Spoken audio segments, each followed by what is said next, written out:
একটা মোবাইলের জন্য যে তোরা একটা মায়ের বুক খাইলে করে দিলি, একটা মোবাইলের কত টাকায় দাম হবে বল। আর যারা একটা মোবাইলের জন্য একটা জীবন নিতে পারে, তারা তারা যে কত বড় জঘন্যতম কঠিন কাজ করতে পারবে সেটা বলার বাইরে। তোরা কেমনে পারলি এই কাজটা করতে? ওই যে হাসার জন্য জীবন যায় বাংলাদেশের ভিতরে, তারপরে যে ওই ফেসবুকে পোস্ট করার জন্য জীবন যায়, তারপরে যে হচ্ছে যে খানা খাওয়ার জন্য জীবন যায়। বাংলাদেশে শুধু এসব কাজগুলা ঘটে, বেশি নিকৃষ্ট কাজগুলা। বাংলাদেশের ভিতরে জীবনের কোনো মূল্য নাই। বাংলাদেশ সরকার ডক্টর ইউনূস স্যারকে বলতে চাই, এসব বিচার জনসম্মুখে করবেন এবং এসব এসব অপরাধের জন্য কঠিন শাস্তি চাই, যেন দ্বিতীয়বার এসব কেউ না করতে সাহস না পায়।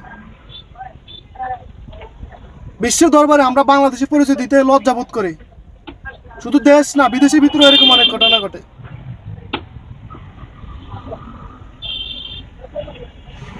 কিভাবে পারলি তোরা একটা মায়ের বুক এভাবে খালি করতে?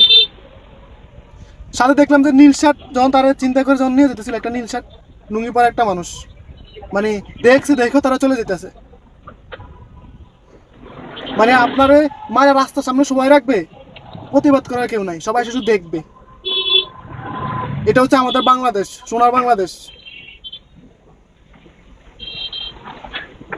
এ দেশ থেকে আমরা কি আশা করতে পারি?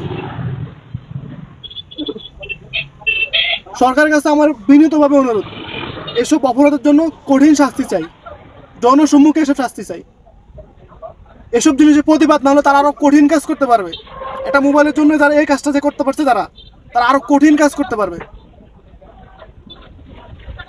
শাস্তি চাই আমি।